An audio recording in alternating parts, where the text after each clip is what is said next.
Hello সবাইকে, আজকে আমাদের প্র্যাকটিস এপিসোডে আরেকটা এক্সপ্লেনেশন আপনাদের দিতে যাচ্ছি।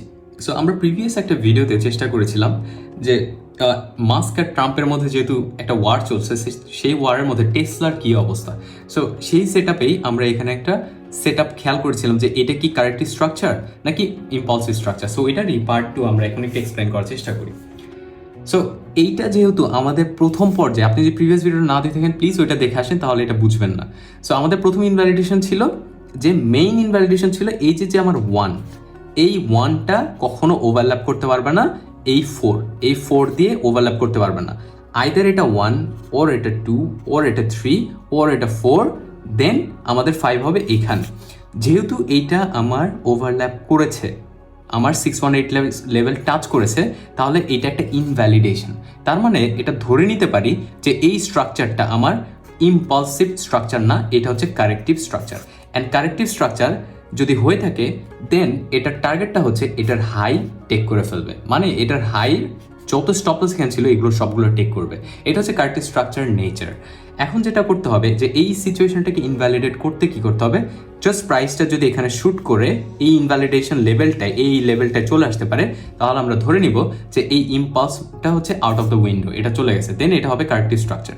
কারেক্টিভ স্ট্রাকচার যদি হয়ে থাকে তাহলে আমরা কাউন্ট করব 1 2, দেন এটা হবে আমাদের 3, then we are looking for 4। এই যে 4টা হবে, এই 4 কিন্তু এই 1-এর ওভারল্যাপ করতে পারবে না। তার মানে এটা যদি 4 হয়, দেন আমরা কারেক্টিভ স্ট্রাকচার এই 3কে টেক করলে এটা পাবো 5। সো আমরা যদি এইরকম 5টা ওয়েভ পেয়ে যাই, তাহলে আমরা ধরবো যে মার্কেটের যে স্ট্রাকচার ছিল সেটা সুইচ হতে চলেছে। তার মানে আমার ডাউন ট্রেন্ড থেকে আপ ট্রেন্ড হওয়ার চেষ্টা করছে, এই কারেক্টিভ স্ট্রাকচার থেকে আমার ইম্পালস মুভমেন্ট হওয়ার চেষ্টা করছে। যখন আমরা এটা দেখব, তখন যেটা হবে, আমার এই ইম্পালসের পর 5টা ওয়েভ, ধরেন 1 2 3 4 and 5, 5টা ওয়েভ কমপ্লিট করার পর আমাদের 3টা ওয়েভের কারেকশন আসবে, দেন এ বি অ্যান্ড সি। আমি একটু লিখে দিই আপনাদের বোঝার জন্য, 1 2 3 4 5 এ বি অ্যান্ড সি। আমাদের এন্ট্রি পজিশন হবে এই সিতে, স্টপ লস হবে এটার নিচে, দেন সেট আপটা হবে এরকম।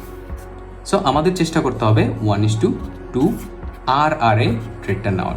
সো এখানে যখন সি কমপ্লিট হবে কারেক্টিভ স্ট্রাকচার, এখানে 5 ওয়েভের পর দেন এ বি অ্যান্ড সি আসবে, আমাদের এন্ট্রি হবে এখানে, আমরা বাই করব। বাই করলে হোপফুলি আমাদের স্টপ লস থাকবে এটার নিচে, দেন আমরা যদি স্টপ লসও হিট করি আমাদের ছোট্ট একটা মার্জিন যাবে, বাট যদি টিপি হিট হয়, দেন আমরা যে টার্গেটটা সেট করেছি ওইটার 2% অথবা 2x আমরা রিটার্ন নেওয়ার চেষ্টা করবো আর কি।